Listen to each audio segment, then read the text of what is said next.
नमस्कार शेतकरी भावांनो. स्वागत आहे तुमचं केशव दामेंद्र यूट्यूब चॅनलला. आणि आज आपण बोलणार आहे हत्ती बहार या संत्र्याबद्दल. तर तुम्हा सर्वांना माहिती आहे की हत्ती बहार कधी येतो, कुठल्या महिन्यात येतो. आता सध्या आपलं जे मृगबहाराचं नियोजन जवळपास 80% संपलेलं आहे. मृगबहाराचं जे हार्वेस्टिंग पिरियड आहे तो पुढच्या 10 दिवसात सुरू होणार आहे. तुम्ही बऱ्यापैकी साईज आणि कलर आलेला माल बघितला मागच्या काही व्हिडिओमध्ये. आंबेबारावाल्यांची पण तयारी खूप चांगली चालू आहे. 10-20% आंबेबाराचे पण फुलं निघत आहे. तर आता आपण जे बघतोय हे बघा, हत्ती बहार कसा साईज चालली आहे सध्याची कंडिशनला. तर ह्या प्रकारची साईज चाललेली आहे. हे आता तुम्हाला अंदाज येईल साईजचा.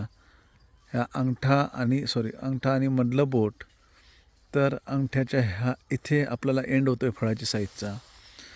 अशा प्रकारची काही कमी जास्त आहे बघा. ही पण तशीच आहे.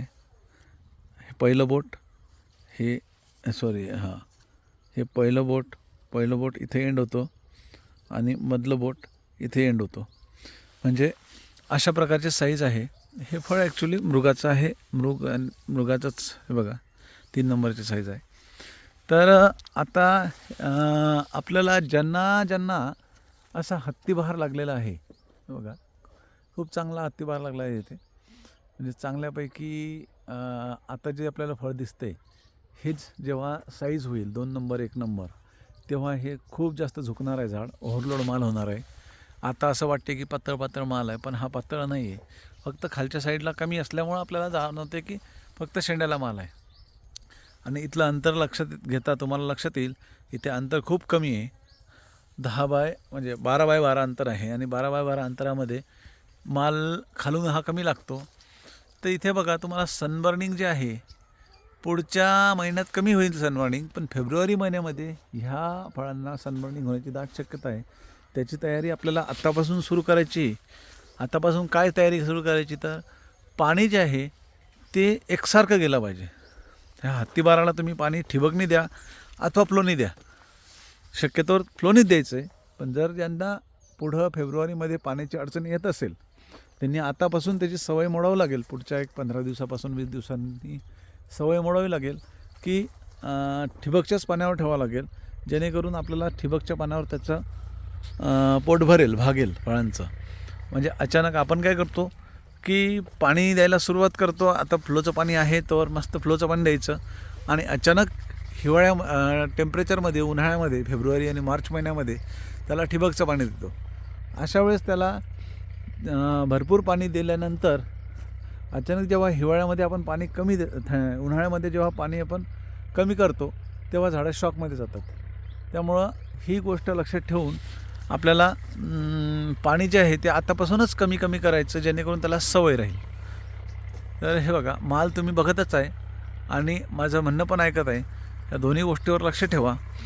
आणि आता जे तुमचं जे ह्याच्या साईजसाठी बेसल डोस आताच भरून घ्यावा लागेल. बेसल डोस भरलेलाच आहे आपण. आणि इथून पुढं वॉटर सोल्युबल पण देणारच आहे. वॉटर सोल्युबल तेच जे आपण रेग्युलर सांगतो 13-40, 13-12-61-0 ह्या साईजसाठी.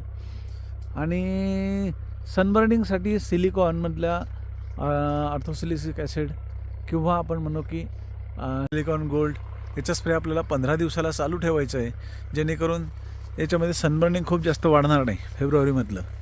आता सध्या काय सनबर्निंग दिसत नाही, नॉर्मल असं काही ठिकाणी दिसते बघा. तुम्हाला आता झूम करून दाखवतो आहे. इथे हे जे आपल्याला सनबर्निंग दिसू राहिलं आहे हे ज्याचं टेम्परेचर वाढलेलं आहे सध्या, ह्याच्यामुळं आपल्याला सनबर्निंग दिसते. तर इथे आपण सिलिकॉन ड्रिपने खालून पण सोडलेलं आहे आणि वरून पण याच्या स्प्रे घेणारच आहे. अशा प्रकारे आपल्याला याची काळजी घ्यायची हत्तीबाराची. कारण हत्तीबाराचा रेट मी आधी सांगितलेलाच आहे, काय मिळू शकतो आणि त्याचा फायदा कसा होऊ शकतो आपल्याला. राहिला मृगाचा विषय, अशा प्रकारच्या हत्तीबारामध्ये मृगाचा विषय आपण मार्चमध्ये ठरवणार आहे. कारण हा माल हार्वेस्टिंगला कधी येईल हे आज आपल्याला ठरवायचं नाही. हा माल हार्वेस्टिंगला आपल्याला बघायचं आहे की एप्रिल महिन्यामध्ये काय साईज होते आणि मेच्या पहिल्या आठवड्यात कशी साईज होते. हे साईज बघूनच आपल्याला याचं हार्वेस्टिंगचं डेट ठरवायची आणि मग पुढं मृगाला ताण द्यायचा की नाही द्यायचा हे बघायचं आहे. कारण ह्याचे पैसे जर खूप चांगले होत असेल साईज करून, तर मृगाच्या मागं लागायचं नाही आपल्याला. हे फक्त मी जे सांगतो आजचा व्हिडिओ हत्तीबारवाल्यांसाठीच आहे. त्यामुळं मृग किंवा ज्यांना मृगबार धरायचं आहे आणि थोडाच माल आहे हत्तीबाराचा, त्यांनी अशा गोष्ट म्हणजे हे जे समजायला पाणी द्यायचं आहे आपल्याला मार्च म्हणजे एप्रिल मे महिन्यात आणि तानावर सोडायचं नाही असं ठरलं आहे ह्या बागेचं, तर पुढचा ज्यांना मृगबार धरायचंच आहे 100%, त्यांनी हा बाग कसाही विकला तरी चालेल. तर अशा प्रकारे आपल्याला हत्तीबाराचं नियोजन करायचं आहे. आणि ज्यांना ज्यांना हत्तीबार आला आहे त्यांनी कमेंट्समध्ये सांगा की तुम्हाला हत्तीबार आलेला आहे.